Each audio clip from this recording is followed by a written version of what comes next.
In a strange place, we find a group of people in front of a massive and terrifying dragon. These people are baffled by the dragon's presence there in the first place. Suddenly, the dragon breathes fire all over, burning down the entire forest they were in. It also starts destroying the area. Realizing they stand no chance against the dragon, the people quickly flee the scene. The scene shifts to another location, showing a farmer working in his field. He remarks that it looks like it's going to rain today, feeling happy because the eggplants he planted are in great condition in terms of size and color, thanks to using the right fertilizer this time. He's delighted that it's finally harvest time. He collects some of his crops into a cart and sees a system screen appear in front of him, notifying him that he has reached level 10. He's thrilled by this achievement. His friend, Testa, arrives, and we learn that the farmer's name is Al. Al tells Testa that he has upgraded all his farming skills to level 10. Testa replies that it's surely because of his help, especially since his fishing skills are also top-notch. They then head to the sea, where giant, savage fish attack them. But Al uses his weapon and slices them all in half, catching them with ease. After fishing, they return to the farmland,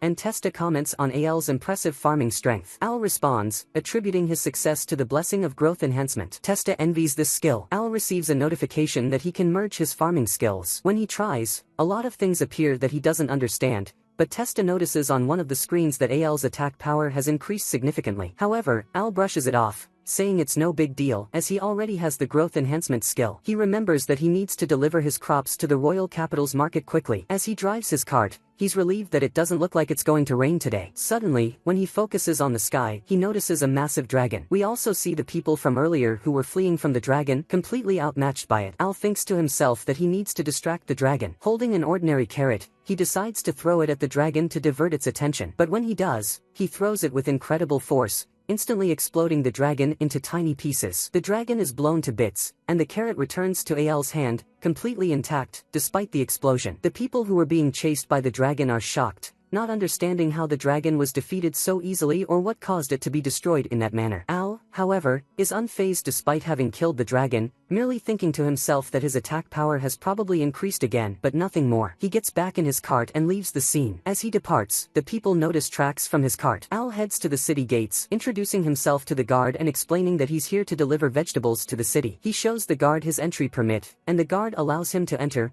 warmly welcoming him. At that moment, we see a woman screaming, while a man on horseback, who has kidnapped her, demands she be quiet as he tries to pass through the gate. The guards attempt to stop him, but he presses forward regardless. Al is forced to intervene, leaping onto the horse, grabbing the woman, and rescuing her. The kidnapper turns to Al, threatening to harm him if he doesn't let go of the woman. Al ignores him, dodging the kidnapper's sword strike with ease before throwing him to the ground and defeating him. The guards take the man away, and the woman thanks Al for saving her. But suddenly, Al runs off, remembering that he's late for his vegetable delivery. The woman tries to at least ask his name, but Al is too busy and rushes away. Al goes to the market, sells his produce, and returns to the gate to head back to his village. However, as he's leaving, the gate guards stop him, preventing him from exiting. Surprised, Al asks them if he needs an exit permit too. The woman from earlier reappears, explaining that she instructed the soldiers to stop him. She introduces herself as Fal, the princess of the city, and that she ordered the guards to block him because she wanted to speak with him. Al is surprised to learn she's a princess and asks why someone like her would want anything from a poor farmer like him. She tells him not to worry about social classes and asks him to address her by her name. She then asks for his name, telling him that this is a royal command,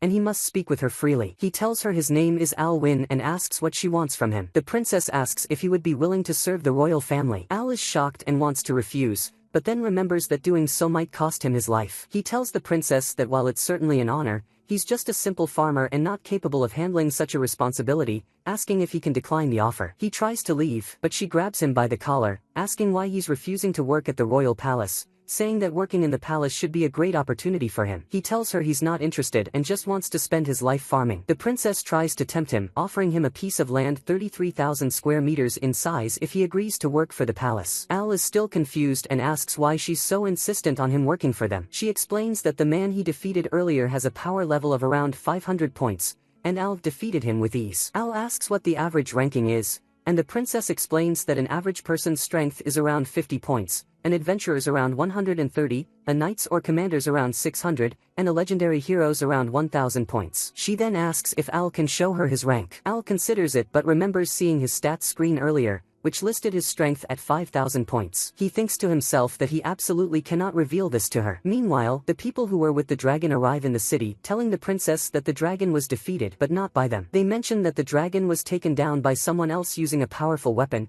though they don't know that it was a carrot. They add that the person responsible seemed to have just left the city. The princess begins connecting the dots, thinking that Al, who just left, must be the powerful individual who did this. Just as she's about to confront him, she sees him speeding away in his cart. Despite this, she is determined not to give up on him and vows to track him down. But suddenly, a knight enters, informing her that she must return to the palace immediately. We then see Al in his cart, relieved that he managed to escape, telling himself that he doesn't want to work at the palace no matter what. Back at the palace, we learn that a horde of large monsters is approaching the kingdom, and these monsters are being controlled by someone. The soldiers inform the king that the situation resembles the return of Helizon. The king tells them that this is impossible since Helizon's leader and the demon king, Macbeth, were slain by the hero in the last battle, and they had established a peace treaty with the demons at the time. His aide replies that this doesn't mean all the demons agreed to the treaty, implying that this is revenge from those demons for their king's defeat. He also tells the king that the person leading this effort is Romeo Van Dyde, who was once the leader of the Demon King's combat unit. The king is shocked, as this man was the one who negotiated the peace talks in the first place. The aide responds that this commander never truly wanted peace and had planned to attack as soon as they lowered their defenses. He adds that the dragon attack and the kidnapping of the princess were mere distractions orchestrated by this man. The enemies also noticed that the hero is dead, which means they need to act quickly. The aide advises the king to leave the castle immediately, and it would be best if they evacuated the royal capital altogether. The king refuses, stating that he cannot abandon his people and his reign since he is the one who made the peace treaty with the demons. Cecil responds that he hasn't killed demons or treated them harshly, and that's something he respects, which is why he believes he deserves to live. He speaks to the other soldiers, who tell him that he is a kind and compassionate king, and that's why they followed him. They say losing a king like him would be a great loss for the entire people, and they promise that if he survives, they will protect the kingdom and its citizens. Al reaches his home, and when he goes to open the door, he accidentally breaks the handle with his strength, but he doesn't care and enters the house to rest. Suddenly, he hears a loud knock on the door, and it's Tista, shouting. When he comes out to ask her what she's doing there at this hour, she informs him that a large number of monsters will pass through the village soon, and he must pack his things and leave the area quickly. But Al doesn't care and is more concerned about the crops he's supposed to harvest tomorrow, knowing they'll be destroyed. So, he leaves Tista and tells her he'll catch up later. Tista informs him that there's a nearby cave where they can hide until it's over. Al goes to his field, checks that everything is fine, and watches as the army of monsters passes by without focusing on the village or the crops. He realizes they're headed toward the capital. He thinks to himself that he's just a farmer and that the kingdom's knights will surely handle the situation. But after thinking it over, he realizes that if the kingdom is destroyed, there will be no one to sell his vegetables to, which would be a big problem for him. We then see Cecil along with a few knights, the king, and the princess walking through the forest at night. Suddenly, Cecil stops them in a strange place and suddenly attacks the king, killing some of the guards, revealing that he's a traitor. Cecil transforms, and we learn that he's actually Romeo Van Dyde. He shows them that he can also change his appearance, transforming into the king. He tells them that he will be able to rule the royal capital under the demon's control without anyone knowing. Suddenly, he attacks them with great force, but the king uses a protective shield, and his daughter helps by using her own powers. However, Romeo uses even greater power, slowly breaking the shield bit by bit. He then asks the princess how his plan to kidnap her failed, but she remains silent. At that moment, Romeo breaks the shield and is about to kill them, but Al arrives and blocks his attack. When Romeo asks who he is, Al replies that he's a farmer. Romeo is surprised that a mere farmer was able to block his attack. He tries to strike again, but Al grabs his sword and pins it to the wall. Furious, Romeo realizes that Al is the one who ruined his plans. Suddenly, he kills most of the monsters with him, absorbing their power and transforming into his true form. The princess notices that Romeo's power level is extremely high and urges Al to flee, but Al doesn't move, and with one blow, he defeats Romeo. When he looks around, he sees that the rest of the monsters have fled. Al heads to the palace afterward, where the princess thanks him for saving her and the king. The king asks him to join their forces and serve the kingdom, but Al informs him that he's just a farmer and loves his work. However, the princess tells him that, as a reward, she will give him the land she promised as a gift and asks him to register with the guild since the royal capital and nearby lands are still under threat from monsters. In the end, Al agrees to her request because she gave him the land. But when he goes to inspect it, he's shocked to find that the land is barren. Later, Al and the princess head to the market, where Al is amazed by all the food and vegetables on display, and he buys food for himself and the princess. As they walk around, Al asks her if it's really okay for her to be here, wondering if there might be chaos at the palace due to her absence. She reassures him that she took precautions and left someone named Elby in charge, adding that it's her duty as a princess to come to the streets and see the people's conditions firsthand. Afterward, they head to the Warriors Guild, where Al tells her he doesn't want to be a warrior. She reassures him that she knows he wants to remain a farmer and won't force him to change his mind, asking only that he keep her identity as the princess a secret while inside the guild. Al is surprised by this request, as he assumes people would immediately recognize her. But she explains that she's wearing an ornament in her hair that disguises her appearance so no one can recognize her. Once inside the guild master approaches them to greet and speak with them, already aware of Al because of what he's done. The guild master takes them to a girl named Helen, who works at the guild, and introduces Al as a new applicant. Helen welcomes him and asks him to introduce himself. But in the middle of their conversation, Al's stomach starts making strange noises, and Helen realizes that he's hungry. They go to eat to satisfy Al's hunger, and after the meal, Helen asks him why he wants to become a warrior. He explains that he has a debt to someone, and that's why he wants to become a warrior. Suddenly, the soldiers who were fighting with the dragon enter the guild, loudly announcing that Al was the one who defeated the dragon, and everyone in the room hears them. Seeing what's happening, Al tries to downplay it by insisting he's just a farmer, but the soldiers tell him that even if he is a farmer, he's still an incredible person. They introduce themselves, and Al tells them that he looks forward to working with them, and they agree to fight together next time. After they leave, Helen informs Al that he's currently at a low rank and won't be assigned difficult missions until he advances. She also explains that warriors are ranked from G to SS and reassures him that, given his talent, he will quickly rise through the ranks. Al considers the matter, realizing that if he becomes a high-ranked warrior, all eyes will be on him, something he doesn't want. Helen gives him his first mission, which is to gather 10 herbs from Grim Forest. However, she warns him that facing the monsters in the forest will be difficult if he isn't properly equipped for combat. She offers him a magical cloak and insists that he take it, despite his reluctance to accept the gift. When he puts it on, it looks good on him, and Helen is impressed by how it suits him. Al thanks her for the cloak. Afterward, Al and Fowl leave the guild, and no one recognizes her thanks to the hair ornament. Al heads to the forest and begins gathering herbs, but while doing so, he notices something strange, like a symbol. He picks it up and examines it, but he can't figure out what it is. He opens his book and reads about the monsters and ghouls in the area, learning that some of them are male and female and that some monsters even have a fondness for humans. Suddenly, a female monster attacks him and hugs him because she has fallen in love with him. However, one of the knights from his group appears and slays the monster. Al thanks him for saving his life, and the rest of the warriors arrive at the scene. They greet Al, and when he asks them about the symbol in his hand,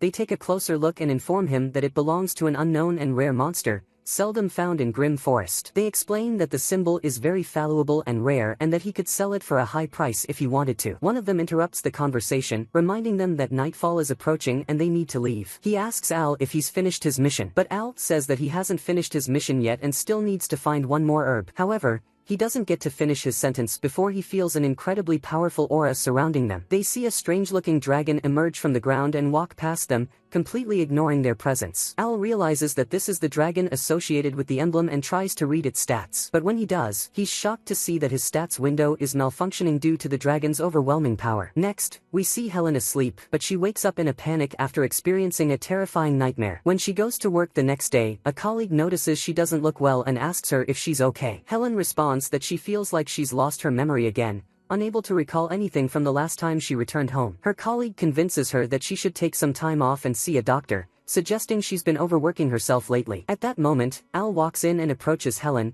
immediately saying he has an urgent matter to report. He, along with the other warriors, tells Helen and the guild master that they encountered a black dragon with stats reaching 230,000 points. They suggest it might be the dragon Ouroboros, but they're confused as to why it would appear there of all places, and they worry about the kingdom being destroyed if the dragon reaches them. Suddenly, Helen looks distressed when she hears the name of the dragon. They ask if she's okay and suggest she should rest, but she insists she's fine and wants to continue discussing the matter of Ouroboros. One of the warriors suggests evacuating the Grim Forest immediately, and Al shows them the dragon's emblem. When Helen sees it, she's shocked and falls to the ground, recalling memories of her brother being killed by that dragon, and suddenly, she faints. Later, Al is alone in his room when Helen's adoptive mother enters to reassure him that she only fainted. She introduces herself as Helen's adoptive mother and notices the robe Al is wearing, expressing surprise that Helen gave it to him. She explains that 15 years ago, she and her husband were walking along a riverbank when they noticed Helen with that very same robe. She wonders aloud if the dragon is somehow connected to Helen. Al promises to learn everything about the dragon since he's the only one who saw its stats,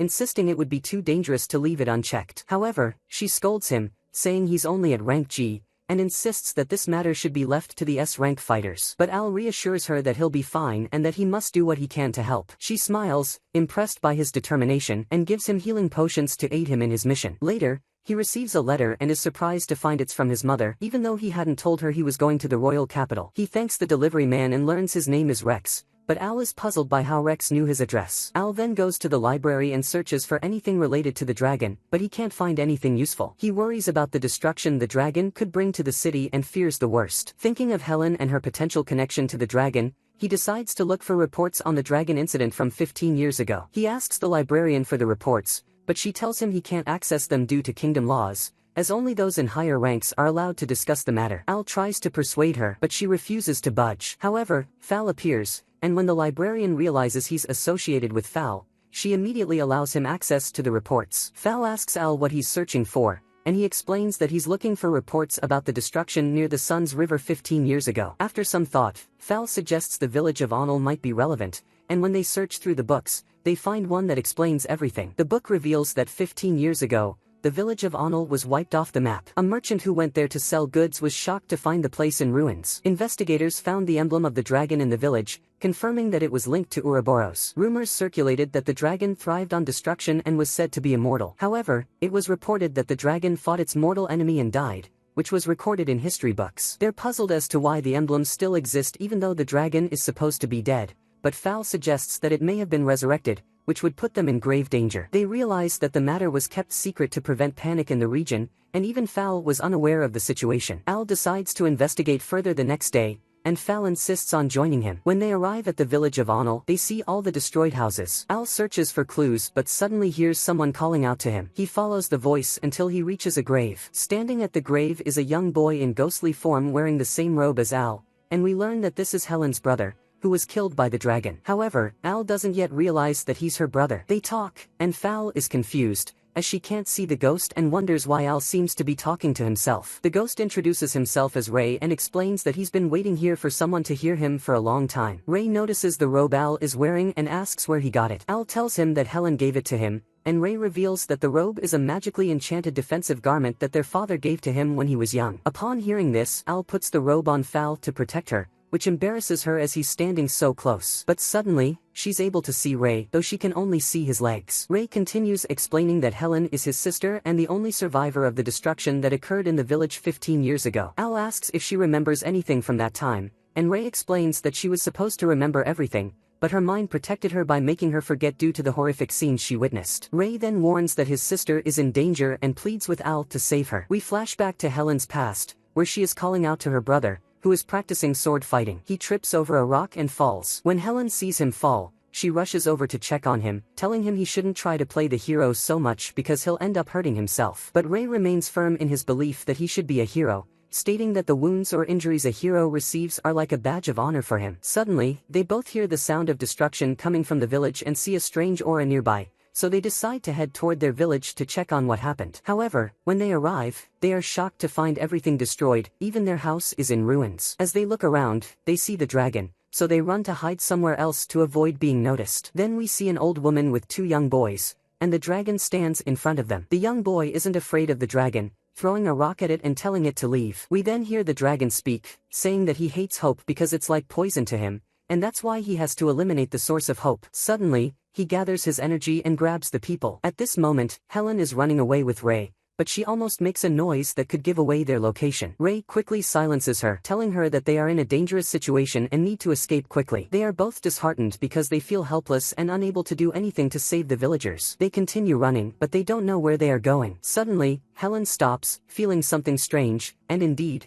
the dragon appears before them, telling them they can't escape from him. The children try to run again, with the dragon flying above them. But suddenly, Helen collapses from exhaustion, telling Ray to run without her. The dragon reaches them and is about to devour Helen, but Ray tries to do something to save his sister, throwing a knife at the dragon's eye, managing to hit it. However, the knife has no effect on the dragon, and he even heals himself again. The dragon mocks Ray for thinking he could hurt him with something like that, deciding to devour him first. Indeed, he approaches Ray, and Ray seizes this opportunity to tell his sister to escape. But Helen stands frozen in fear, unable to move or do anything. She's in shock when she sees the dragon bite her brother, inflicting a severe wound on him. When Helen sees this, she runs over to check on him, terrified. The dragon is pleased with the scene of misery, telling Helen not to worry because he won't kill her just yet. He will return in 15 years to kill her and finish off the rest of the city. But Ray, who hasn't died yet, hears this conversation and says he won't allow it. Even if he dies, he won't let the dragon harm his sister, and he will protect her. The dragon agrees to this challenge, telling Ray that he will keep his soul trapped in the earth to witness the terrifying fate that awaits his sister. After the dragon leaves, Ray dies in his sister's arms. We return to the present, after Ray's spirit has recounted to Al and Fal what happened, and they are both shocked by what they heard. Ray informs them that the dragon destroys any village he enters and kills everyone in it, leaving only one person alive. He waits for a long time to feed on that person's soul before eventually killing them. When he died, the consciousness of the dragon Ouroboros flowed into him, and he learned that the dragon feeds on fear and consumes the negative energy of his prey, increasing his power. Ray tells Al that the dragon is now targeting his sister and the people around her, and he asks him to stop the dragon by any means necessary. Al hesitates, telling Ray that with the dragon's power, he stands no chance against Ouroboros. But Ray informs him that the dragon feeds on negative energy to survive and that the situation isn't just about fighting. Al understands that he must attack the dragon with the opposite power, and that's when he can weaken it. Ray asks him to relay this message to his sister. Suddenly, we see Al carrying Fal on his back, running through the road. When she asks why he's in such a hurry, he tells her that today marks the 15th anniversary of the village's destruction by the dragon, and they need to get to the city quickly. This is the fastest way to carry her. They arrive at the city gates, and Fal tells Al that he really has the strength of a beast, but he still needs to learn how to treat a woman. They agree that she will go to the castle to inform the guards and prepare them, while he will head to Helen and make sure she's safe. We then cut to Helen's adoptive mother knocking on her door, but when she opens it, she's shocked to find that Helen is not in the house. At this point, we see Helen walking through the forest with a sword in her hand, and black fog appears in front of her, revealing the dragon. When she sees the dragon, she remembers all the memories she had forgotten and blames herself for forgetting her brother and everything that happened, believing she was responsible for her brother's death. When the dragon sees her, he begins to discourage her, telling her that she is the reason for her brother's death. He tells her that when he bit him, he felt immense pain. He says that if she hadn't been there, her brother would be alive with her today. Helen listens to everything he says and tells him to take her soul and leave the others alone, but he informs her that he will kill her and everyone in the castle in the most horrible ways possible. Meanwhile, we cut to Fal as she prepares the soldiers in the castle, giving them instructions. People are evacuating the city. At the same time, Helen is hesitating whether to kill herself, and the dragon is about to kill her. But finally, Al arrives and stops Helen from killing herself. The dragon, furious, throws him away from the scene. Al is fine because of the cloak he's wearing, and the dragon is surprised that he's still alive after that blow. Al gets angry and charges at the dragon, managing to hit him and push him away from Helen, telling her that she's safe and that he'll protect her. But the dragon gets up from the hit and tells Al that he must be very strong to have landed such a blow, and he looks forward to continuing the fight. Indeed, the dragon attacks Al, and Al manages to dodge most of his attacks and hit him as well, but the dragon still manages to knock him down and is about to crush him. However, Al escapes in the nick of time. Al stands beside Helen and she begs him to stop fighting because she doesn't want anyone else to get hurt because of her. But Al tells her that it's not her fault and that she hasn't done anything wrong. Al then tells her that he met her brother Ray today, and he had a message for her. He delivers Ray's message, telling her that he never regretted saving her, and he asks her to live the rest of her life with hope, free from fear. Al informs her that if she feels hope, she can defeat Ouroboros because that's his weakness. At that moment, the dragon begins to lose his power because they no longer feel despair and have replaced it with hope. The dragon becomes furious at Al and attempts to attack him, but Al gathers his strength, strikes him once, and manages to defeat him because his power levels have dropped below Al's. Helen approaches Al and asks him if he's okay. Al responds that he's fine, but suddenly, Helen pulls out a knife and stabs him, laughing wickedly. She pulls the sword from his stomach. Al tries to use his healing potion, but he drops it in shock. He asks Helen why she did this, but she doesn't respond and continues her attack. As she is about to strike again, a second dragon suddenly appears, protecting Al, and we learn that this dragon is the good dragon, Mirage. Mirage speaks to Al and informs him that Helen is now possessed by Ouroboros. He asks Al to use his strength and grants him his regenerative power so that he can overcome Ouroboros, and at that moment, Mirage collapses on the ground from exhaustion. We then see Fal talking to the soldiers and giving them the instructions they need to follow. Even though she's preparing them, she's not confident that they will be able to defeat Ouroboros. At that moment, Mirage tells Al that this body won't be able to endure Ouroboros much longer, and if he can weaken his defenses, they'll be able to purify him with the power he now possesses, and at that point, he will be able to save Helen. But Ouroboros mocks him, saying there's no way he'll attack this body. However, Al surprises him by attacking and knocking him away. Al approaches Helen to revive her, but it's just a trick by Ouroboros, and he ambushes him. Ouroboros invades Al's mind to try and attack his psyche, but once inside, he is shocked to find no vulnerable points to exploit. Al is only thinking about farming and vegetables. Suddenly, Al uses his power to repel Ouroboros. At that moment, Mirage attacks Ouroboros with a powerful blow, and together they manage to purify and defeat him. After Mirage completes his mission, he thanks Al for helping him in the fight, and at that point, Al collapses on the ground next to Helen from exhaustion. We see him later, lying in bed with Helen and Fal standing beside him to check on him. Al wakes from his coma, and they are relieved to see he's okay. He asks about Ouroboros, and they inform him that he has been purified. He asks Helen if she's alright after being possessed by Ouroboros. Helen tells him she's fine, but strange things have been happening to her, and suddenly, she shows them her hand as it transforms into a dragon's hand. They are both shocked when they see it, and Al prepares to attack her, thinking that Ouroboros is still possessing her. But she calms him down and shows that she can return to normal and can also transform parts of her body into dragon parts. She tells them that she wants to use her new power for good instead of the evil and destruction caused by Ouroboros in the world. Helen tells Al that she's going to live her life with hope now,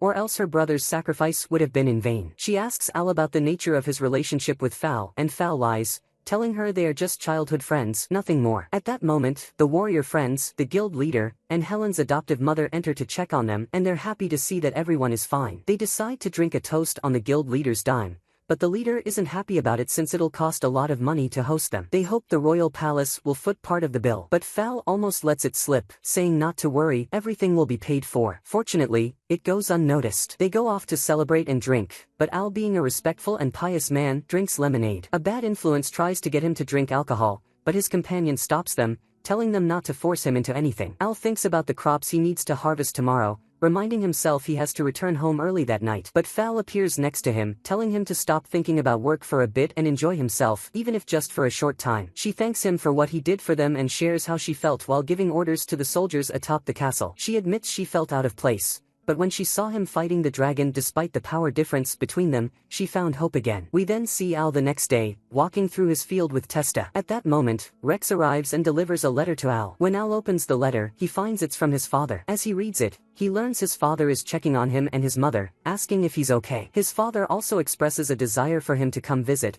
adding that he included some money in the letter to help him make the trip. After finishing the letter, Testa tells Al he should visit them since he hasn't done so in a long time, and Al decides to visit once he completes the guild missions. Al strolls through the market, spotting a tomato seller. Noticing how good the tomatoes look, he decides to buy one. When he tastes it, he's astonished by its flavor and asks the seller where he got them because he wants to grow tomatoes like that. The seller is surprised by Al's reaction, but he tells him he got them from a place called Logaros and that they use a great fertilizer for their vegetables there. Al heads to the guild and meets with Helen, telling her he's going to Logaros to visit his parents and also to check out the fertilizer. Helen agrees to his request and takes over the mission he was supposed to handle. Al leaves the guild and meets with Fal, who insists on coming with him, but he tells her he's just visiting his parents and will be back quickly, so she doesn't need to come. Though she's persistent, he leaves without her. On the road, Al is excited to find out what kind of fertilizer gives tomatoes such a great taste, but he encounters an orc in his path and starts running, only to be caught by the monster. Suddenly, a strange girl appears and pushes the monster away from Al. The girl checks on him and asks if he's alright. When she notices Al is about to faint from fear, she gives him some water to calm down. She asks him what he's doing there without any equipment to fight monsters. Al tells her he's actually an adventurer, but he starts thinking this is the second time he's appeared weak when fighting a monster. She realizes he's around the same age as her, and they agree to drop formalities. She introduces herself as Rory, and Al introduces himself in return, and they get to know each other. Al tells her he's heading to Logaros, and she surprises him by saying she's going to the same place, suggesting they travel together. She also offers to protect him if any monsters attack along the way. Al feels a bit awkward and asks her if she's sure, mentioning that they won't reach Logaros in a single day, meaning they'll have to sleep in the forest together. But she assures him that if he tries anything while she's asleep, she'll separate his head from his body. She's just joking with him, though, and tells him not to worry since he doesn't seem like that type of guy. Plus, she's not as sweet as he might think. They continue their journey through the forest, and Al feels like they're about to encounter a monster. They prepare for battle, but it turns out to be Rex, the mail carrier, who tells Al he has a letter for him. Al is terrified by how quickly Rex found them, and Rory asks if he's a bad guy so they can kill him. But Al assures her that Rex is just a mailman and calms her down, saying he won't do them any harm. Al takes the letter, realizing it's from his mother. Rory asks if he has any urgent matters, but Al assures her there's nothing pressing and shows her the huge amount of mail he's received from his mother, saying he's even thought about throwing some of it away. And he tells her that he's going to visit his father and mother, but his main goal is to buy fertilizers. He talks to her a little about agriculture, but she doesn't understand anything and asks him to stop talking about it. He asks her if her parents are worried about her since she's alone in the forest like this, but she gets a little flustered and tells him sadly that no one cares about her. But then she decides to ease the tension and suggests they camp there tonight since it's getting dark, and she starts pulling camping gear out of her bag. But Al is shocked that the bag holds so many things for its size, to the point that she pulls out a whole tent from it. When he asks her where she got the bag, she tells him it was from her ancestors. They're about to continue talking, but Al's stomach makes weird sounds, and Rory realizes he's hungry. They eat together at night, and Al asks her why she's going to Lorgos. She tells him that she's traveling to train herself and that she heard some rumors from merchants about Lorgos. The rumors were about incidents where witnesses said they saw some demons. She wants to investigate this, as she can travel freely. But Al doesn't agree with her and tells her that this is dangerous if she thinks that way. She replies by telling him that she is a descendant of the legendary hero. Of course, Al is shocked to meet a descendant of the hero, but he still tells her that just because she's from the hero's lineage doesn't mean she's safe, and that no matter what, she's still a girl who could be in danger. When Rory hears this, she freezes in place, and Al thinks something has happened to her. He tries to snap her out of it, and eventually succeeds. Rory apologizes and tells him it's the first time someone's been this concerned about her, and she was surprised by his worry. She then tells him they should go to sleep now, and Al listens to her and sleeps in the open. She's surprised and tells him it's better to sleep in the tent, but he doesn't want to sleep next to her. But she allows it and tells him she doesn't mind since he could get hurt sleeping outside. She mentions that there are monsters in the forest, which makes Al rush into the tent, terrified, apologizing for intruding. When they get into the tent, Rory prepares 2 beds and says she did that because she always wanted to talk to someone until she falls asleep. Al tells her he'll fulfill her wish and turns off the light. He starts talking to her but notices she isn't responding. When he looks at her, he sees that she's already asleep. Al tries to sleep too, but Rory moves a lot in her sleep, hitting him without realizing it. They wake up the next day and reach Lorgos. Rory notices that Al is bandaged from the beating he took from her in the night, but he refuses to tell her. As they walk through the village for a bit, they decide to part ways and go on their own. But before she leaves, Rory tells Al that the journey with him was a lot of fun. She's a bit shy about saying something, but Al understands and asks if she wants to be his armed companion on the return journey. He tells her he'll be staying for a few days, but they can meet up and travel back together. Rory is overjoyed and gives him the location of the inn where she's staying before leaving. Al also decides to head to his father and mother's house first before doing anything else. Meanwhile, Rory starts asking people about the demons, but no one knows anything. She begins to think she might have just heard rumors,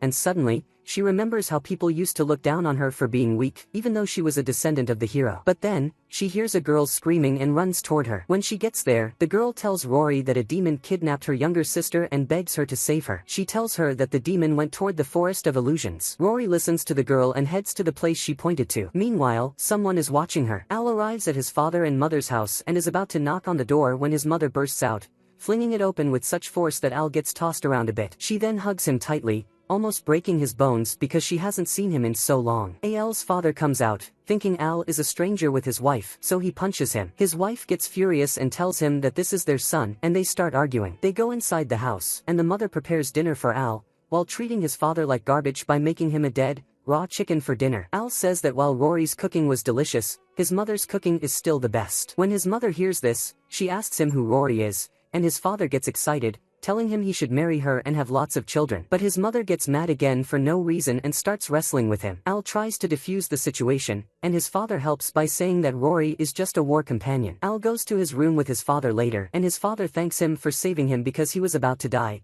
and it's clear he took a beating worse than ever before. They talk about the fertilizer issue, and his father tells him there are many farmers who can help. Al pulls out a map, and his father shows him where the farmers are, but he notices a mark on the map and asks Al about it. Al tells him that's the inn where his companion is staying, but his father tells him that he's never seen any inns there. Al asks him about the incidents related to demons, but his father tells him he hasn't heard anything and advises him to rest well, as he's going to see the farmers tomorrow. Al goes to bed, but his father tells him that's his bed. Al replies that his mother is sleeping in his bed, so he can't sleep there. His father tries to stop him, but Al falls asleep without listening. The next day, Al gets what he needs and decides to head to Rory's inn. Suddenly, he sees people gathered around and hears someone say they saw the demon. The man turns out to be the same person who was spying on Rory, and he's fighting a girl with light blue hair. Al asks him about the place, and he learns it's in the southern Forest of Illusions, so he runs to the forest. But as he leaves, the man laughs at him and all the people around him suddenly disappear. Al goes to the forest and kills a monster that was attacking the same girl Rory had encountered. The girls are happy he saved her and approach to thank him, but suddenly, she turns into a monster and attacks him. But Rory shows up just in time and saves Al, explaining that all the monsters in this forest are like that. Then the same man appears again, and it turns out he's the merchant who told Rory about the demons in the forest. He tells her that there are no demons here, and no one in the village has seen a demon. He says she's failed as a hero and failed as the descendant of one. He introduces himself, and his name is Loki Diva, revealing his demonic eye to them. Rory tells him that he has no connection to anyone except her and asks why he involved Al. He responds by saying that they were actually luring him in from the beginning because he had defeated the first commander of the Demon King's army, Romeo,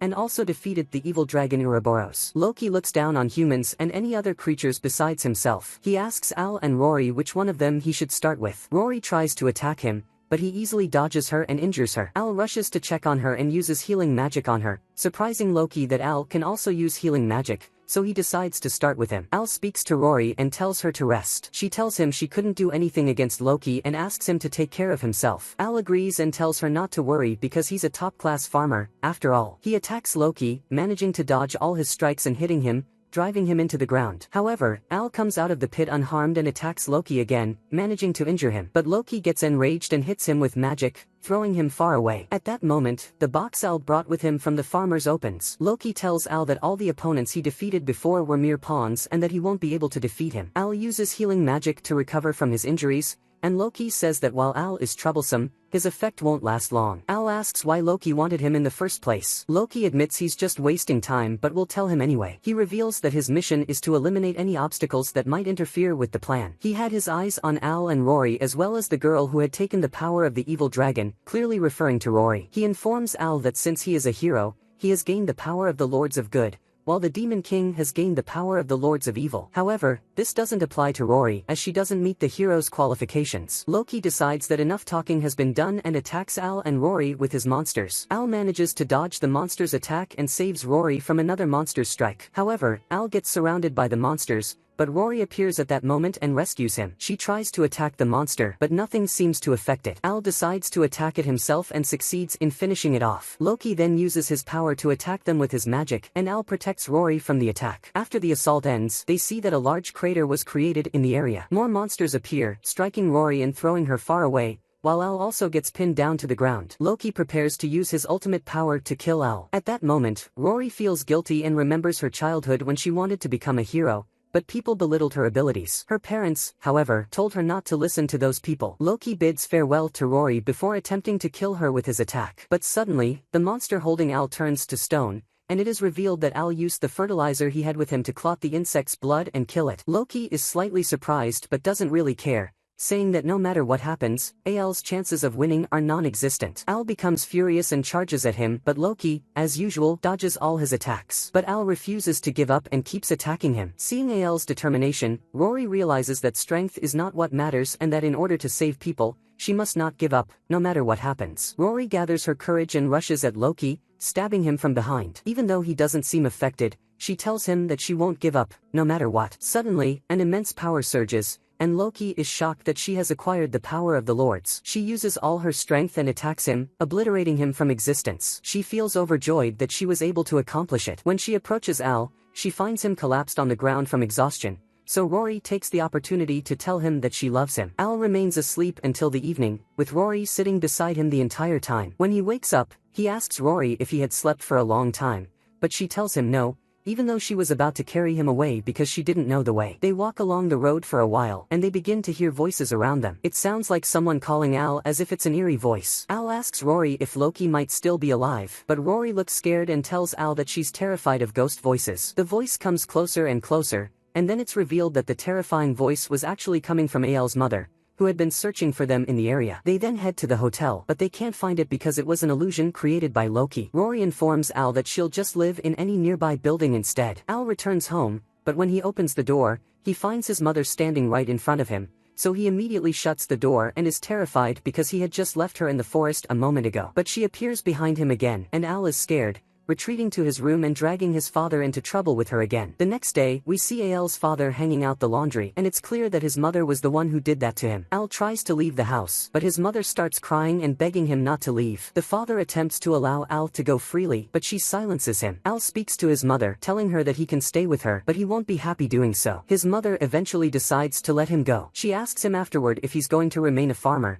and he reassures her that he will, asking her not to worry about him. Then she and his father bid him farewell. Al meets up with Rory, and they start walking on their way. Rory asks Al why Loki wanted him in the first place. Al replies that he doesn't know either. She tells him to be careful because all the demons might be targeting him, and he tells her that since she has also become a hero now, she needs to take care of herself and be cautious too. Rory feels happy from his words and starts falling for him. Al and Rory go to the guild, and Al introduces Helen to Rory, and both of them are interested in Al, so they argue over him. The next day, a kid steals some vegetables from Al's farm, but Al sees him and catches him. Helen and Rory come to help Al with the harvest, and they see Al scolding the kid for picking the fruit before it was ripe. Al learns that the child did this because he was hungry, so he feels a little regretful and gives the child a fruit to eat. When the child tastes it, he loves the taste, and then he leaves the place after Al lets him go. Afterward, Helen tells Al that due to the monster attacks, aid from neighboring countries has stopped. Al is surprised because before he left, this wasn't happening, and Helen informs him that the attacks started right after his departure, which caused the prices of goods to rise,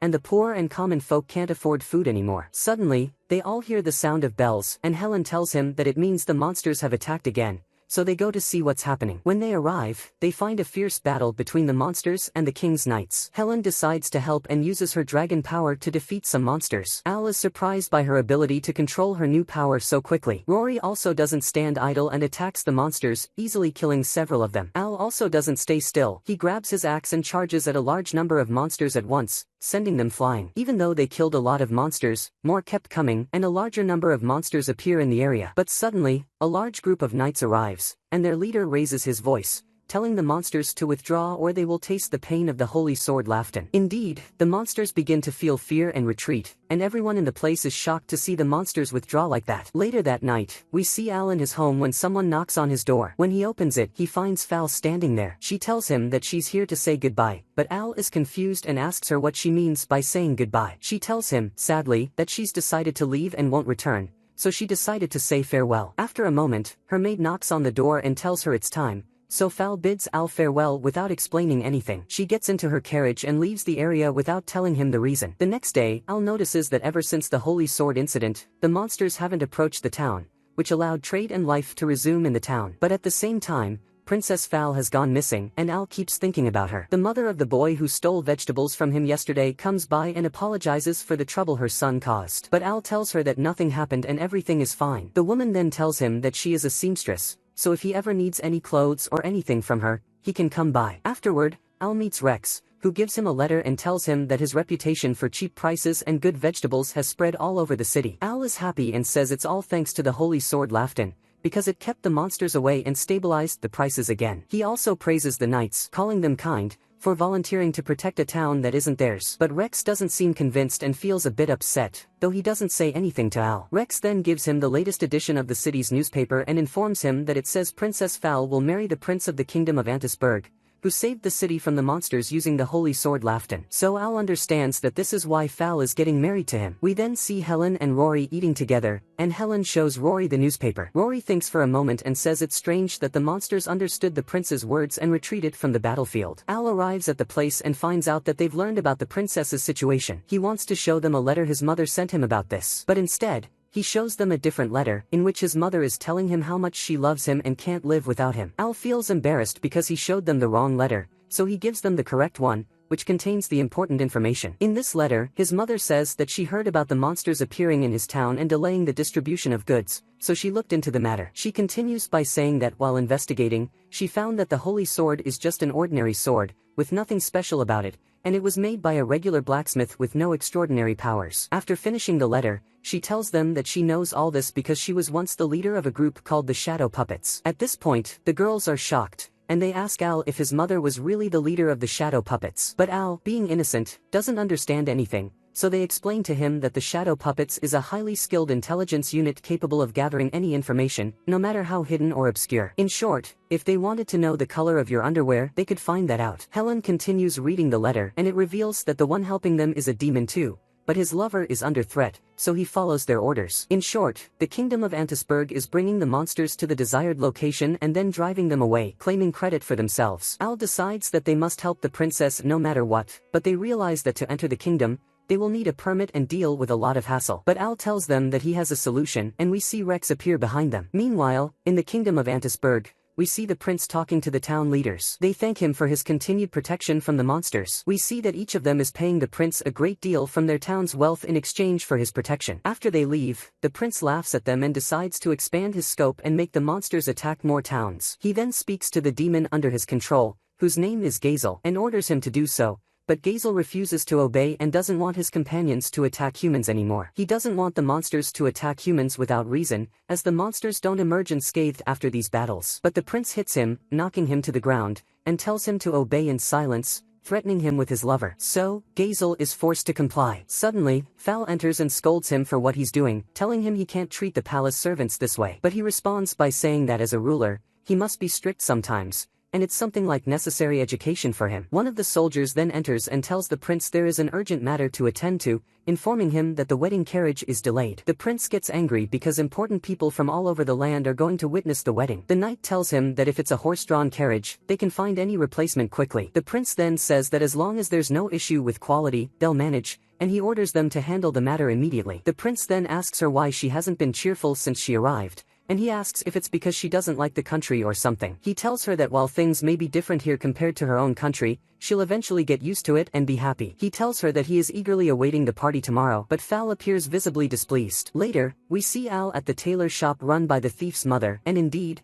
the quality of the clothes is excellent and impresses Al greatly. At this moment, Rex receives a message stating that everything is ready for their entry into the city. Al enters and informs them that the clothes are ready. They also inform him that everything on their side is ready and agree to move immediately. Rex tells them to ride the carriage and head to Antisburg, informing them that after successfully infiltrating, they must rescue the hostage. They are told to inform the guards that they are a goods delivery carriage for the party, which should allow them to pass without any objections. Rex explains that to expose the prince, they need to summon some monsters to prove that the holy sword is fake, cancel the agreement, and expose them publicly. He tells them he can do this because he is also a demon and has control over shadow blood. They agree to successfully complete this mission no matter what. Meanwhile, Fal is in her room at the castle, feeling sad because she won't be able to see Al again. She repeats his name, wishing she could see him one last time. Unbeknownst to her, the prince is eavesdropping outside her door and wonders who this Al is. The wedding day of Fal arrives, and the prince is very happy, thinking that he will finally be able to control her entire country. He enters to take her, but she asks him to go ahead, and she will follow shortly. The prince agrees but asks her not to be late and then leaves. Fal remembers her father's words, telling her that if she wanted to marry a specific person,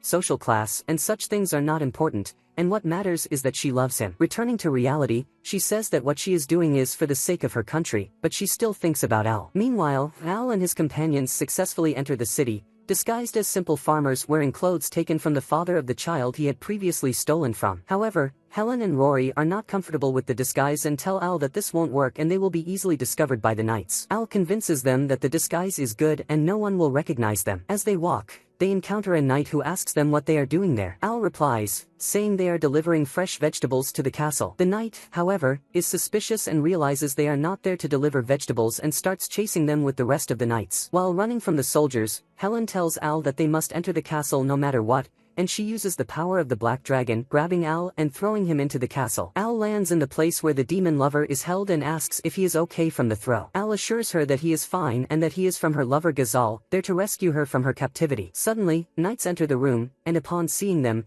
Al pulls out the most powerful weapon in the world, a radish, and quickly manages to defeat them by stuffing the radish and other vegetables into their mouths. Al tells the demon lover that they must escape now, but when they try to leave, Al discovers she is chained to a heavy iron ball, making it impossible for her to run with him. Al comes up with a plan, carrying her on his shoulder and running through the castle corridors away from the guards, who definitely faint from laughter. He meets up with Helen and Rory after escaping the castle, and they continue their escape from the pursuing knights. They arrive at the church, and Helen and Rory tell Al to take care of Fal while they handle the rest. At this moment, Rex is in a place far from the city, and when the bell rings, he says it's his turn. We then go to Fal in the church, where her father asks if she is sure about what she is doing, telling her that as a king, he can stop the wedding immediately if she wants. She responds that this is a decision she made for herself as long as it benefits the kingdom of Vigis. She and her father approach the prince as per their customs and traditions. Meanwhile, Helen and Rory are running from the soldiers, telling Al to do his best not to waste everything they are doing for him. The priest is seen conducting the wedding ceremony, telling the prince and Fal they may now kiss, but Fal does not want to, understandably finding it disgusting. Suddenly, the church door flies off and hits the prince, and Al appears inside the church, greeting Fal. Fal looks extremely happy and shocked at the same time. Al apologizes, saying he meant to knock but accidentally broke the door, and at this moment, the prince realizes this is the Al Fal had been talking about. He tells the people in the church that this person is evil and has come to kidnap the princess, ordering the guards to arrest him immediately. Al counters, saying the prince is the real villain, and talks about the holy sword being fake. The prince tries to deflect by calling Al a liar, suggesting he could have come up with a better lie. Fal's father intervenes, speaking to Al, affirming the sword's authenticity as it drove away the monsters. The prince mocks Al, asking him for proof if he can provide any. Suddenly, a soldier enters the church, informing the prince that monsters are now everywhere in the country. We learn that Rex managed to summon a vast number of monsters. The people ask the prince to use the holy sword to drive the monsters away quickly. The prince gets nervous and calls for Ghazal to bring the sword. However, he finds Ghazal embracing his lover, ignoring him, confused as to why she is there. Rex appears and tells the prince that since Ghazal is busy,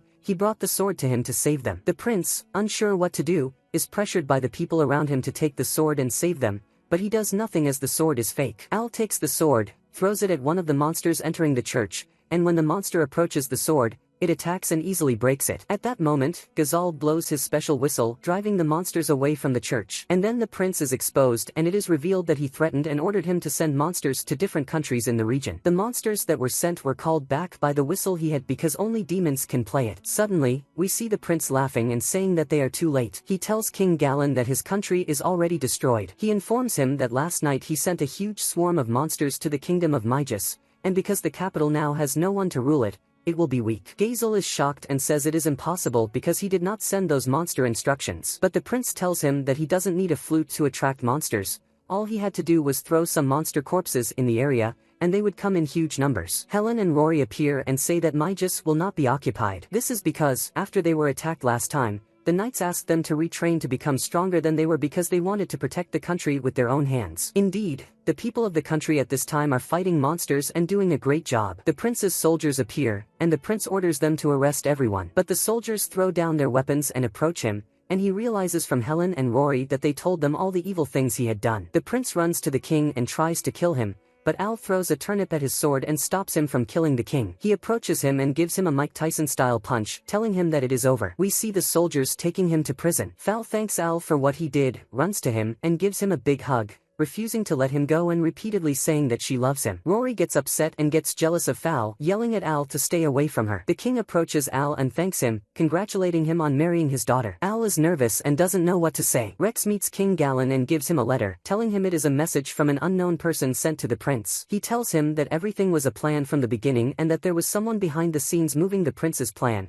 implying there is a mastermind behind the incident. When Al goes to the guild, his friends there congratulate him and tell him he is the pride of the guild because of his achievements. We see Fal arriving at the place in her true form in front of people, coming to the guild to give the warriors some rewards for their hard work. When people see the rewards, they rush to her. Helen notices that she has seen the princess before but can't remember and wonders if she has met her somewhere. Al gets nervous and tells her that it is probably just her imagination. Fal appears again after changing her appearance and dressing up, so no one recognizes her. She approaches Helen, telling her that she will be her Fal along with the princess. Al goes to his field to collect vegetables and notices that the tomatoes are much better than before. Rory and Fal come to him and ask who he truly loves, but Al starts babbling because he doesn't want to answer. They ask if he has feelings for any other woman, and he replies that he does, then leaves them in shock. Al returns to his house and puts some vegetables in front of a picture of a girl. We learn that the girl he used to love is named Elivia. We go back in time to the village 15 years ago, seeing Al's father harvesting potatoes with Al. Then Al goes to the people and shares some of their harvest. Al hears the sound of people arguing and sees two men holding a girl because she stole some vegetables. Al is surprised why she did something bad like stealing. The woman who took vegetables from him explains that the girl might be hungry because her parents are not around. She tells him that they could take her to a slave trader because of what she did and also because she has no family. Suddenly, the girl bites the man holding her, runs to Al, takes a basket of potatoes from the people and runs away. We see her later in the forest, devouring the basket of potatoes voraciously. She sees Al in front of her carrying a plate, so she hides from him immediately. But he tells her he didn't come to take back the potatoes. He tells her it would be better if she peeled them and made soup instead. When the girl sees the food, she likes it a lot, but Al knows she is scared of him, so he leaves the food on the ground and walks away. He returns the next day with a tomato omelette. He calls for her to come out and take the food, but she is still afraid, so he decides to leave the food on the ground again and walks away. He returns the next day with grilled fish but is surprised to see her coming out to meet him without fear this time. The girl eats, and Al sits with her. She enjoys the food very much and learns that Al made it himself. She tells him her name is Olivia, and he tells her his name. Suddenly, Al's stomach growls with hunger, but he refuses to take Olivia's food. But she insists he eat, and he finally does. Suddenly, the two men from before appear and grab Olivia, telling her they will take her to the slave market. Al tries to stop them and says he will return everything she stole if they leave her alone, but they still want to take Olivia. Al's father appears and asks if his son did anything wrong. The men recognize Wayne and are intimidated by him. After talking to them and understanding the situation, Wayne offers them a whole barrel of rice because they lost a lot because of Olivia. The men are delighted with the offer and take the rice, leaving. Al asks his father if it was okay to give them their rice. His father says his mother will kill him, but he will handle it somehow. Olivia brings back the box of potatoes and returns it to them. Wayne thinks about it and tells Al there is no problem with one more person since they need more hands. Al is very happy and tells Olivia they will eat together every day from now on. Olivia is delighted to stay with them. After 2 years, we see Al and Olivia planting crops. Olivia approaches Al and tells him she finished her work and wants to eat together. But Al tells her that once he starts something fun, he can't stop until he finishes, referring to farming because he loves it. Olivia is shocked by the amount of work left. Wayne tells her Al is obsessed with farming and won't leave it. Helen gets mad at Al and tells him he's an idiot, but Al tells her that she should sometimes play with the village kids and not always follow him around. Suddenly, Testa appears, running from a swarm of killer bees, but Lizica shows up and quickly takes out the bees. Testa is thrilled and says Lizica is amazing, but Wayne thinks Testa is flirting with his wife and gets angry, telling him he'll kill him even if he is Al's best friend. However, Lizica stops Wayne from doing anything and tells Al that they are going to the royal capital for a short while and asks him to take care of the house in their absence. Al asks if they are going to look for a new house, and his mother tells him that their current house is not suitable for 4 people, so they need to find a new one. They leave, and Al is left with Testa and Olivia. Al asks Testa why the killer bees were chasing him. Testa, excited by the question, shows Al a map he found and explains that it indicates a great treasure at the end of the forest. He convinces Al to come with him, and Al eventually agrees. Olivia wants to come with them, but Al tells her she can't and says they'll be back by nightfall and leaves before she can protest. They reach the forest and walk through it. Al asks Testa why he thinks Olivia is so attached to him. Testa says he didn't want to tell Al this because Olivia forbade him, but she gets a lot of bullying and harsh treatment from the villagers, which is why she clings to Al. Al is shocked because he didn't know this and realizes his parents wanted to move because of this. He blames himself for not knowing. Testa calms him down, saying they should focus on the treasure now and deal with everything else later. So Al follows him. They reach a certain spot, and according to Al's map, this is the place, but they see nothing but rocks. Suddenly, Al steps on a stone, which opens an underground passage. They go down and are astonished by what they find. They notice something written in an unknown language. When Testa touches a stone, it lights up and transports them to another place. Suddenly, Al finds himself in a strange place and sees a terrifying monster in front of him, roaring loudly. When he gets out, he sees a volcano erupting and spewing meteors. Al wakes up to Olivia's voice, telling him he's been asleep for a while. He tries to get out of bed but feels pain and pretends nothing is wrong. Testa enters and asks Al about what happened because they were in the forest earlier. Testa explains that Al was unconscious, and as soon as he fainted, the volcano erupted,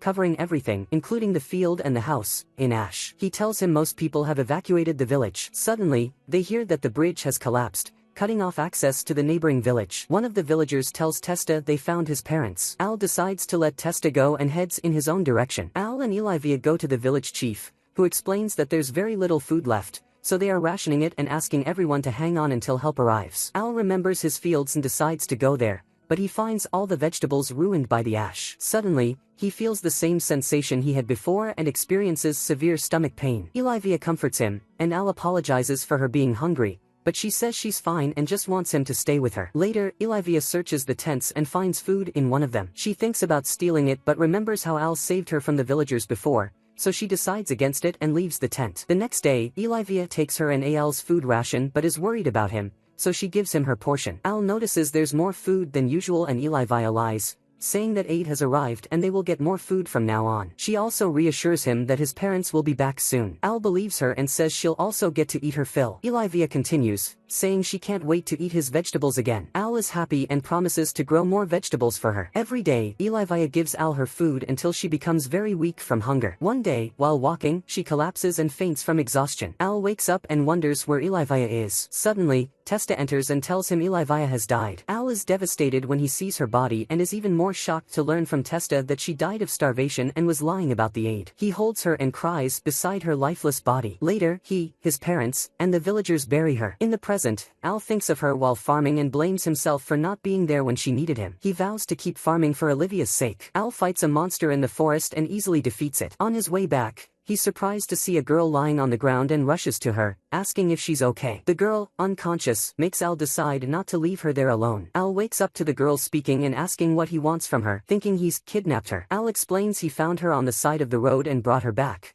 but she thinks he took advantage of her unconscious state. He assures her she's mistaken and that anyone would have done the same out of concern. The girl tells him she was on her way to submit a quest request at the Adventurers Guild and prepares to leave. Al offers to accompany her since he's heading to the guild anyway and asks her name. She introduces herself as Linnea. Rory stops by Al's house but leaves angrily when she sees Linnea, misunderstanding the situation. Al and Linnea arrive at the guild and meet Helen, where Al explains the situation with Rory. So Helen understands that it was just a misunderstanding and tells him that she will talk to Rory. Al tells her that Linnea wants to submit a mission request to the guild. They talk together, and Linnea informs her that there is a certain problem in her hometown that she cannot explain. However, Helen tells her that this could be an issue because she doesn't know if anyone will accept this mission. Linnea asks Al if he is a strong adventurer. He replies that he is almost one, and suggests that he will take on the mission if she doesn't mind. Al explains to Helen that Linnea was desperate along the way and was lying on the pavement, so there must really be something wrong in her town, and she is not lying to them. He asks Helen to let him take on this mission. Helen agrees and asks her about the name of her town. She learns that it is the city of Gal. Al is shocked when he hears the name of the city and realizes that it is the city of Gal,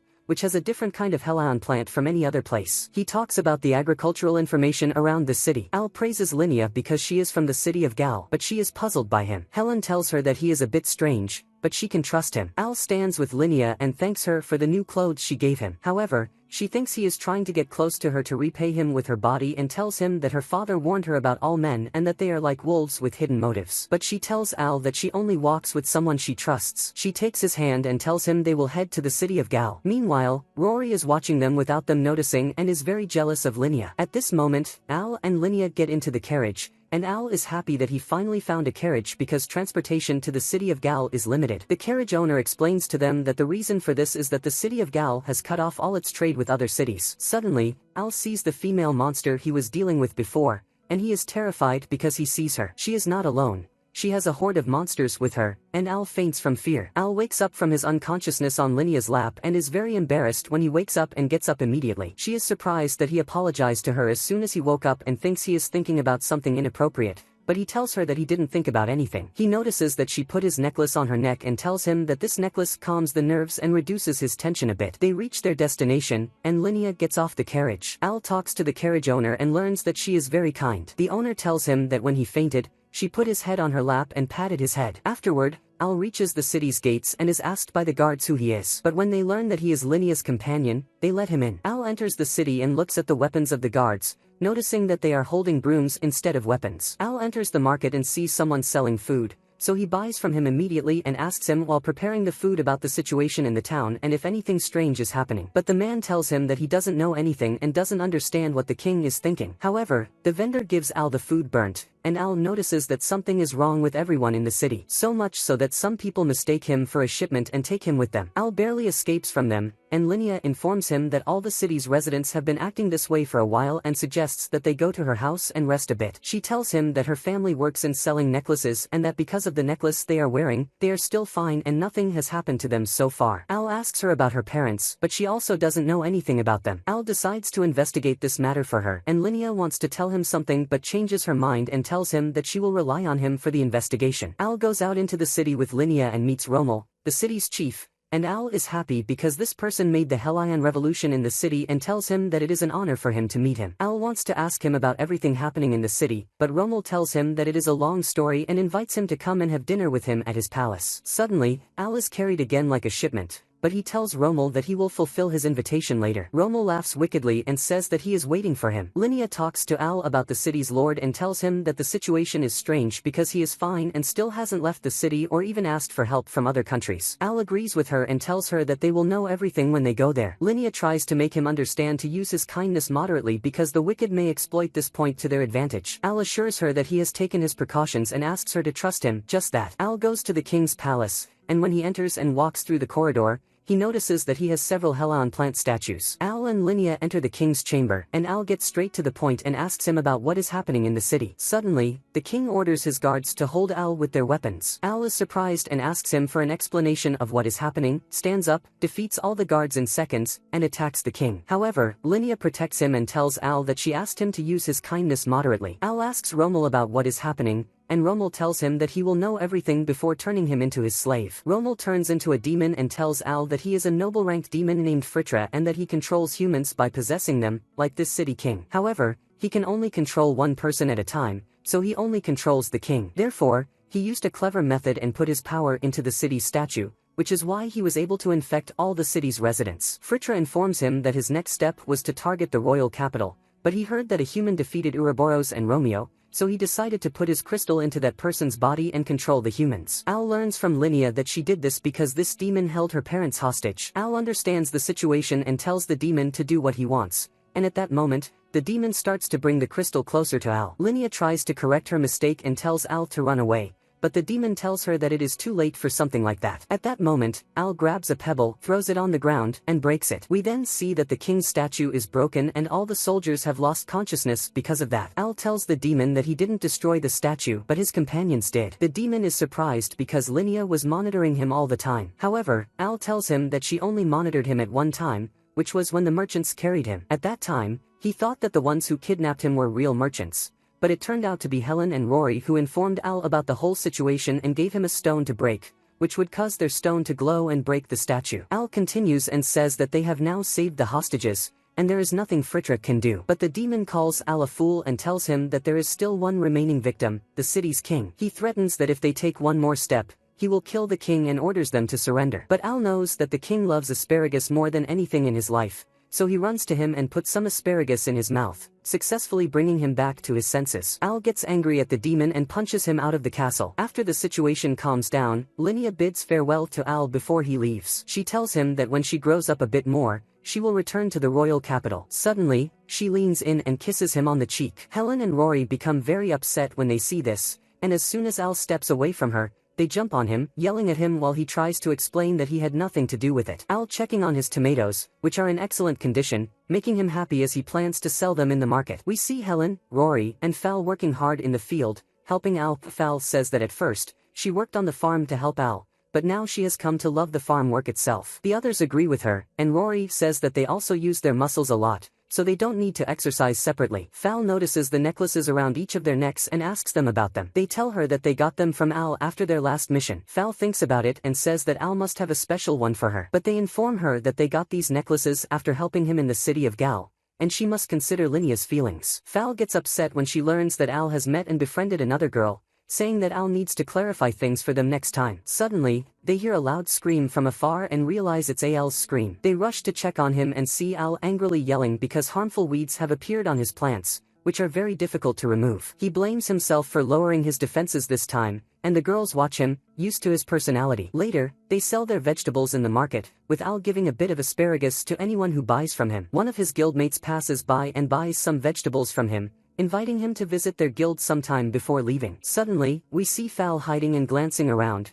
revealing that King Galen is walking down the street in disguise, recognizing Al. The king requests daikon radish, and Al gives it to him, asking when he plans to join their family now that he has a wife and could join them. But Al says he is not ready for that yet, so the king offers him new farming tools and some extra land, which makes Al greedy. Rory tries to stop him from indulging in these fantasies, telling him not to marry someone he doesn't love. Fal gets angry with her because she wants to get married, so she throws a potato at Rory. But Rory dodges it, and it hits Al, knocking him down. Suddenly, Al hears a girl's voice next to him, and when he looks, he sees a beautiful girl in front of him. She is about to introduce herself but then decides not to, saying they will meet again. Al wakes up from the daze in the king's arms, who reassures him that he is fine and asks if there's anything he wants to tell him. But Al, lost in thought, says nothing is wrong, so the king tells him they will discuss this matter later. Afterward, Al sells all his vegetables and tells the girls that he will buy pesticides with the money. He appears determined to get rid of the harmful weeds on his farm, scaring Fal and Rory, who leave him alone. We then see Rex at work, meeting Al on his way. Rex notices the determination in Al's eyes and learns about the harmful weeds on his farm. While talking, they hear a commotion and see some slave traders trying to take a young girl by force. Al dislikes standing by idly, telling them to leave the girl alone because she clearly doesn't want to go with them. The traders don't care, telling him to mind his own business. One of them pulls out a knife and attacks Al, but he blocks the attack,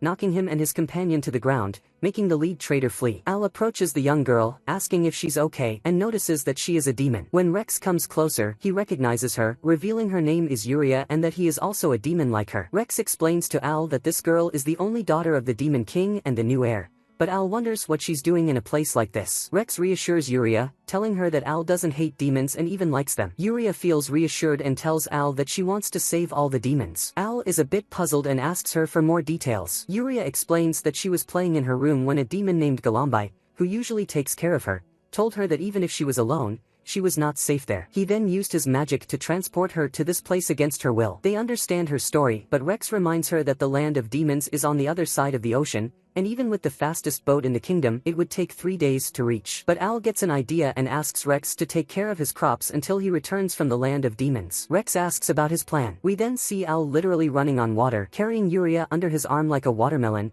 as he races toward the land of demons. They arrive in the land of demons, and Yuria thanks Al for his help. When Al hears Yuria, he remembers his friend Olivia and feels happy. Suddenly, they encounter Galambai, who doesn't look like he's in a good mood. He starts attacking with his magic, and Al dodges the attacks, protecting Yuria from his spells. He tries to attack back but fails until he finally tricks Galambai and hits him on the head, knocking him down. Yuria is surprised by Galambai's actions, but Al suspects that he might be controlled by someone else. Suddenly, we find that Flumby wakes up again and prepares to attack them, but suddenly Al's mother appears and hits Flumby, causing him to lose consciousness. Al is surprised at the reason she came here, and she tells him that she knew he went to the land of demons because of his grandfather. She greets Yuria but is afraid of her because of what she did to Flumby, but Luzica explains that she just hit him lightly and he'll wake up soon. They go to the castle and are shocked to find everyone there dead. Yuria tries to revive anyone, but it doesn't work. She runs to her father's room to see what happened, and is shocked to find him lying on the ground next to his throne, bleeding. When Al approaches him, he realizes that he is just unconscious for now. Al finds one of the soldiers still alive and goes to check on him. The soldier is happy to see Yuria still alive but tells them to escape now because of that demoness. Suddenly, Al's mother tries to kill Yuria but Al stops her. Al tells them that she is not his real mother, but the woman keeps denying it until Al proves he is right. He says that his real mother would have hugged him tightly as soon as she saw him, but she didn't do that. The woman laughs and admits to Al that she is in disguise. When she reveals herself, Al is shocked to see his childhood friend Elivia. She welcomes him and calls him her brother. Al asks her how she is still alive, and she tells him that it's thanks to the evil kings,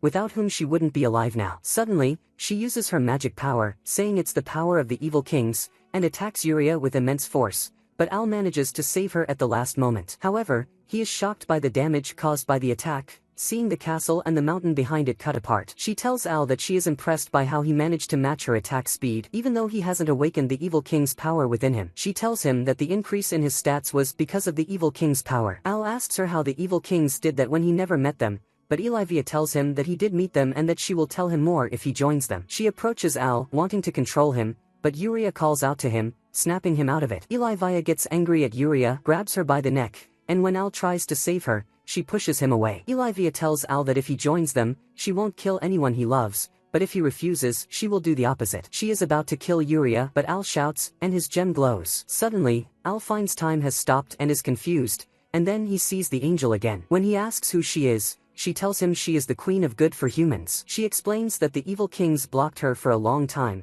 but using this necklace as a catalyst, she managed to bind time and space together, allowing her to stop time briefly. She tells him she needs to expel the evil king's power within him to grant him her power and asks for his hand. She grants him great power, telling him it's incomplete but enough to fend off these enemies. She also tells him she will rewind time a bit so he can save Yuria, then thanks him for what he did for her. Time rewinds to just before Elivia kills Yuria, and Al manages to save her. He uses his new ability on Elivia, binding her with weak plants, but she easily breaks free. She tries to attack them again, but he blocks her attack with his new skill. Al binds her with his plants, and Flumby appears and hits Elivia with his magic. Flumby checks on Yuria, but Elivia seems unaffected by the attack and hits Flumby, sending him flying. She approaches him to kill him, but then suddenly decides not to for no reason. She tells Al she will leave now and that they will meet later alone, then she leaves. Flumby approaches Al and asks who the girl is, as he thinks Al has something to do with it. Yuria tells him that Al saved her, and the king says to Flumby that doesn't change the fact that he saved them all. He approaches Al and asks who the girl is. Al tells him that the girl is his younger sister. The king asks if he knows anything about the evil kings, but the demon king says he doesn't know much, only that they were involved with his ancestors long ago, but the books about it were completely erased. He tells Al that he will tell him anything he learns later. Yuria asks Al if he is leaving, and Al tells her he has to and promises they will meet again. Yuria is very happy and hugs Al in joy, but Flumby gets angry because he is very jealous and shouts at Al even though he didn't do anything. Al thinks about Elivia at that moment, wondering who she really is. Later, Fal leaves the castle, giving her ruling duties to her assistant Albi, who seems to be planning something bad. At that moment, Al walks through the forest, thinking about what Elivia said about him meeting the evil kings before. Al recalls the time he went to the treasure place with his friend Testa, thinking that what he encountered there might have been the evil kings, and decides to meet Testa to ask him. Al meets Testa and tells him everything that happened from the beginning, asking what happened the last time they went on that adventure because his memory was fuzzy, and he lost consciousness. He also asks if he knows anything about the evil kings. Al quickly changes the subject, asking about the quality of the tomato crop this time. Testa tells him the tomatoes seem better than before. When they taste them, they find them very good, and Al thanks Testa for taking care of the field. But Testa tells him it wasn't just him, the whole village took care of it for him. Al asks Testa to visit the royal capital from time to time to hang out, but Testa tells him he can't leave the village because of his work as a fisherman, and they say goodbye. As Al walks through the forest, the same monster attacks him again. This time, he uses his power and hits it, but he is shocked that his power didn't affect the monster. His guild friends appear and finish off the monster, noticing Al's power has decreased from before. Al tells his friends what happened, and they are surprised because someone with his strength should defeat monsters like the orca with one hit. They ask Al to show them his power level, and they notice it has indeed decreased. Al realizes it's because the nature lover trait he had was removed. His friends notice he's deep in thought, so they reassure him, saying his power is still strong for an adventurer. At this moment, Rex arrives with a letter for Al from his mother, and Al reads it with Helen and Rory. She reassures him and tells him she loves him, ending the letter there, knowing his friends are reading it with him. At this moment, Fal arrives at the guild, wanting to go out with Al, but she argues with the other girls who also want to go out with him. Al looks at everything he has now, with new friends and the job he loves as a farmer, and decides to do everything required of him as both a farmer and an adventurer.